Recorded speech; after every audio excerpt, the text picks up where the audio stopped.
የቋጠሮ ቀን ደርሷል። የሚቀሉበት ቀን ደርሷል። ሜክሲኮ ነው ዛሬ የቋጠሮ ፕሮግራማችንን የምንጀምረው። ጀማው ባለህበት ለራስህ ስትል፣ ለደህንነትህ ስትል፣ ለቀጣይ ዓመት ሰላምህ ስትል ወደ ሳይሆን በግድ ትቋጥራለህ ማለት ነው። የቋጠሮ ቀን እዛ ጋር ምስኪን ነው እያለች አሉ። መሀል አስፋልት ላይ ወጣሁት ከህዝቡ ለመነካካት ነው ማለት ነው። ስለዚህ የቋጠሮ ቀን ይመቻችሁ። ጀማው የአርሲ ፋሚሊ ምንድነው መፍሰስ? ምንድነው? እስካሁን ተኝተሃል ወይ? ብረግ ብለህ ቀውጠው። ዛሬ የድል ቀን ነው። አንድ አጣላል በባቴ እቺን ቻምፒየንስ ሊግ እቺን ፕሪሚየር ሊግ አናቱ ላይ ወያላ ላይ አናቱ ላይ ትወጣለታለህ። ጊዜው የአርሰናል ነው። ለምን ትጠራጠራለህ? ጀማው ለፒኤስጂ አርሰናል አንሶ ከዲፌንስ ከአታክ አርሰናል ለፒኤስጂ አንሶ ዛሬ አስገባልኝ። እውነት አመቱን ሙሉ አንድ ክለብ ላይ መቋጠር በጣም ነው የሚያስጠላው እና አቋማ ምናምን በቃ አቡዬ ምናምን ይሄ ይለፈን በቃ። እውነት ምን ችግር አለው? ፒኤስጂ ነው ቋጠሩት። ፋይናል ነው። ፋይናልን አሪፍ አትጫወተውም ወይ ታሸንፋለህ ወይ ትሸነፋለህ። አለቀ። ይሄ ቻምፒየንስ ሊግ ፋይናል ኢዝ ሂር ይላል አባቴ። አርሰናል ከቪኤስጂ ሲጀመር ቻምፒየንስ ሊግ መሆኑ በዛ ላይ ደግሞ ቻምፒየንስ ሊግ ፋይናል መሆኑ ራሱ ጌሙ በደንብ የሚያጓጓ ይሆናል። እንግዲህ ያው ቋጠሮ ነው ታውቃላችሁ። ግድ ነው ማን እንዴ ከባድ ነው። ምክንያቱም እኔ ትልቁ ሶስተኛው እንግሊዝ ቲም ነኝ ብዬ ነው ማስበው። ምክንያቱም እስከዛሬ አርሰናል ቻምፒየንስ ሊግ አልበላም። ከበላ በኋላ ግን ምንም ነገር ማለት ስለማልችል ለዛ ነው ለምቋጥርብሽ። ለማንኛውም ያበደ ጌም እንጠብቃለን። አርሰናል ከፒኤስጂ ነው። ሰው እንደሚያስበው ፒኤስጂ በጣም ይቀልለታል። እኔ እንደውም ሞር የምሰጠው አድቫንቴጅ ለአርሰናል ነው። እቋጥርበታለሁ ግን አድቫንቴጅ የምሰጠው ለአርሰናል ነው። ምክንያቱም ቻምፒየንስ ሊግ ነው። በቃ እንትን ተጫወተ አሪፍ ናቸው ምናምን የሚባል ነገር የለም። ሁሌ ታሪክ የሚያስታውሰው አሸናፊዎቹን ነውና አርቴታ ደግሞ ከባድ ሰው ነው እና አርሰናል ነው በደንብ ፕሮባቢሊቲ ሊኖረው የሚገባው ብዬ የማስበው። ለማንኛውም አሪፍ ጌም እንጠብቃለን። ማይሆን ዲሳፖይንት እንደማያደርግ እርግጠኛ ነኝ ይሄ ጌም ማለት ነውና አርሰናል ደጋፊዎች እንኳን ያደረሳችሁ። አይ ቻምፕ እንደ እነ ቻምፕ ምናምን እነ ቻምፖች። ለማንኛውም ያበደ ጌም እንጠብቃለን። እኛ እንቋጥራለን። ምክንያቱም ሶስተኛው ትልቁ ሲቲ እንግሊዝ ቲም መሆን ስለምንፈልግ ማለት ነው። ከሞን ግን ያበደ ጌም እንጠብቃለን። ይመቻችሁ። እስቲ ግምታችሁን ከታች አስቀምጡልኝ። እናንተ ምን ትጠብቃላችሁ በጌሙ? ከታች ጻፉልኝ። ይመቻችሁ። ዘጉነርስ ፈራችሁ እንዴ? ፈርታችኋል።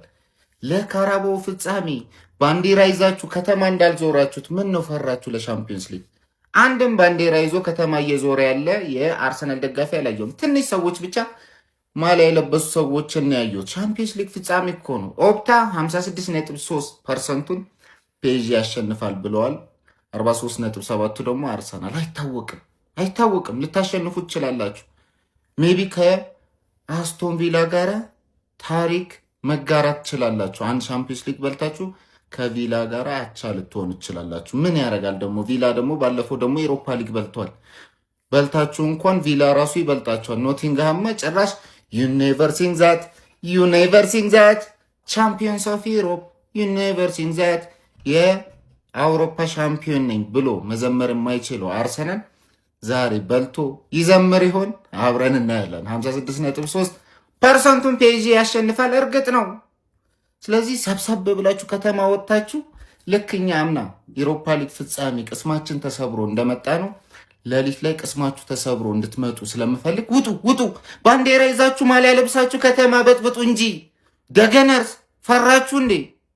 የደስታ ቀን ይላል ዛሬ። የደስታ ቀን ምንም የቋጠሮ ቀን የሚባል ነገር የለም። የደስታ ቀን ነው የምንለው። ምክንያቱም ክለባችን ፒኤስጂ ዛሬ ጨዋታውን ያደርጋል።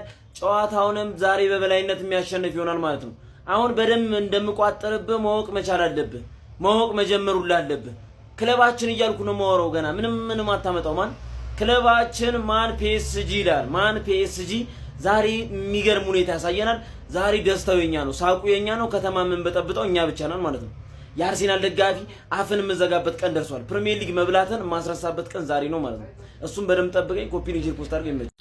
ፒኤስጂ ከአርሰናል ከሁለቱም የተወጣጣ ቋሚ 11 እንሰራለን ማለት ነው። ኮፒ ሊንክ፣ ሪፖስት፣ ሼር፣ ፎሎ እያደረጋችሁ የእናንተን ቋሚ 11 ደግሞ ኮሜንት ላይ በረኛ ዴቪድ ራያ፣ ሁለቱ ሴንተር ባኮች ጋብርኤል እና ሳሊባ፣ ዊሊያም ፓቾን ባስገባው ደስ ይለኝ ነበር፣ ግን ማንን አስወጥቼ ሁለቱ ፉልባኮች ደግሞ ሐኪሚና ኑኖ ሜንዴስ። ያው አንዳንድ ቲምበር ሚል ይኖራል። ቲምበር ብዙውን ተጎርቶ ነው ያሳለፈው ማለት ይቻላል። ሶስቱ ደግሞ ሚድፊልድ ዲክላን ራይስ፣ ቪቲኒያና ጆዋ ኔቬስ ያበደ ነው ማለት ነው። ከፊት ደግሞ የምናስገባው ደግሞ በክሪቻ ከቫራተስኬሊያን በግራ በኩል አጥቂ ላይ ዴምቤሌ እናስገባውና በግራ በኩል ያው ሳካ መቼም በዚህ ዓመት ያውላ ተጎርቶ ሊገባ አይችልም። ዱዌን ነው የምናስገባው። እንግዲህ 4 የአርሰናል ተጫዋቾችን አስገብቻለሁ። በ4 ተጫዋች ታሸንፊ እንደሆነ እናይሻለን ማለት ነው።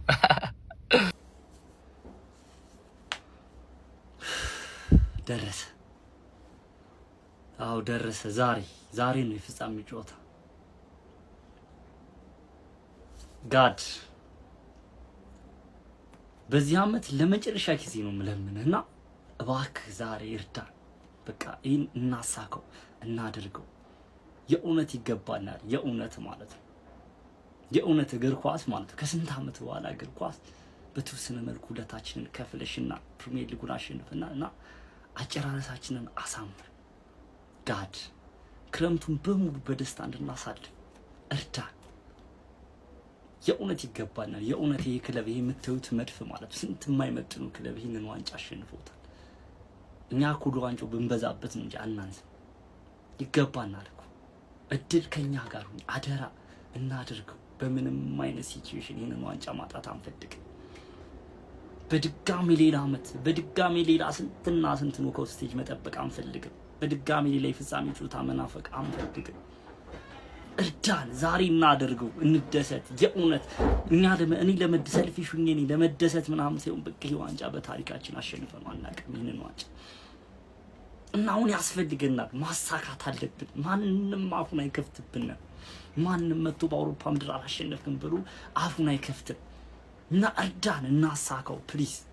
ሌላ ምንም ማለት ነው ውስጤ ላይ ምንም አይነት ፍርሃት ስሜት የለም። የሆነ ምን አይነት ስሜት እንደሚሰማኝ ራሱ ምንም ኤክስፕሌን ማድረግ የማልችለው እንትን ውስጥ ነው ያለሁት እና ግን በቃ እንደምናሳካው ውስጤ ምናምን ፍላጎትም ሊሆን ይችላል እንደምናሳካው ነው ማምነውና ፕሊዝ በቃ እናድርገው።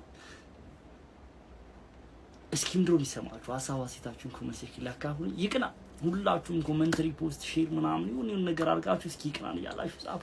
ይሆናል ለምን ይሆናል እናደርገዋለን። ከጆቶ በኋላ በደስታ እንደምንገናኝ ተስፋ አደርጋለሁ። ይመቻችሁ። ከሞን ጋነርስ አቤት ተመልሰናል ይላል። አሁን ቀዳ ምንድነው እንደዚህ ፈገግ ያደረገው ልትል ትችላለህ እኮ ፒኤስጂ ዋንጫ ሊበላ እኮ ነው። በእናትህ እስቲ አሁን ቋጥሮ ነው ምንድነው የሚበላው? እኔ አውቀዋለሁ። ምንም መቋጠር አያስፈልግ። ፒኤስጂ ማድረግ ያለበትን ያደርጋል። ይሄን ደግሞ በሙሉ ኮንፊደንስ ነው የምናገረው። ለዓለም ሰላም ሲባል ዛሬ እንኳን ፒኤስጂ ያወጣናል። ምንም መቋጠር አያስፈልገንም። አርሰናል ከበላ እንዲሁም ከአንድ ሳምንት በኋላ ነው የመጣሁት። አርሰናል ከበላ በዛው መጥፊያችን ነው። ገብቷል። ይበቃቸዋል። አርሰናል ደጋፊ እንዳይደብር የዋንጫ ብታጠው ባለፈው በልተሃል፣ በዛ ተደሰት። ይሄ ኖርማል ነገር ነው። እኛም ፍጻሜ ደርሰን አተናል ዋንጫ። ገብቷቸዋል። ቼልሲ በልቶብናል። ስለዚህ ቀጣይ የምትበላላችሁ አሁን ሰላም እናግኝ። ገብቷቸዋል። በጣም ኖርማል ነው። ቀኑ ደርሷል ይላል። በነገራችን ላይ አርሰናል እንዲበላው ብቻ ሳይሆን እንዲያየው ባይኑ ራሱ እንዲያየው ማልፈልገው ዋንጫ ቢኖር ይሄን ዋንጫ ነው። ምንም ጥርጥር የለው። አጠገቡ እንዲደርስ አልፈልግም በዚህ ዋንጫ። ስለዚህ ዛሬ ምሽት ግድ ነው። አማራጭ ስለሌለ ነው። አንድ ሳምንት ሙሉ እናንተ ፉክክራችሁ የነበረው ከማንቸስተር ሲቲ ጋር ነው ዋንጫ ለመብላት ማለት ነው። ግን አናታችን ላይ ሲጨፍሩ የነበረው አናታችን ላይ እንደዚህ ስትወጡ የነበረው የማንቸስተር ዩናይትድ ደግ እኛ የዋንጫ ፉክክር ውስጥ እኮ አልነበርንም። ከኛ ጋር በምንም አትፎካከሩም። ዋንጫውን ብትበሉትም እኛም በዋንጫ አትበልጡንም። ግን እሪ ስትሉ የነበረው እኛ ጋር መታችሁ ነው። ስለዚህ ይሄን ዋንጫ መብላት የለባችሁም። ምንም ማድረግ አንችልም። በቃ ምንም ማድረግ አንችልም። ታዲያ ይሄን ዋንጫ ደግሞ ካልበላችሁት ቀጣይ አመቱን ሙሉ እንዲጨጓራህን ከዚህ ጋር ጀምረን ስንልጥህ እንቆያለን። የኛ ተራ ይመጣል ማለት ነው። በላህም አልበላህም ፕሪሚየር ሊግ ዋንጫውን በልታልና በዚህ ካካሳልና በዚህ አታበሽቀኝም የሚባል ነገር የለም። እልጣሃለሁ ማለት ነው። ስለዚህ ትጠብቀኛለህ። ነገ በጠዋት ከማታ ጀምሮ ትጠብቀኛለህ ተዘጋጅተህ ጨጓራህን ማለት ነው በወተት አጥበህ በቻልከው ነገር ተዘጋጅተህ ተልባም ቢሆን ጠጥተህ ትጠብቀኛለህ። ማታ እንገናኛለን ወይ እንልሃለን ማለት ነው። ማንቻንስ ይያዝ በደንብ ይመቻችሁ።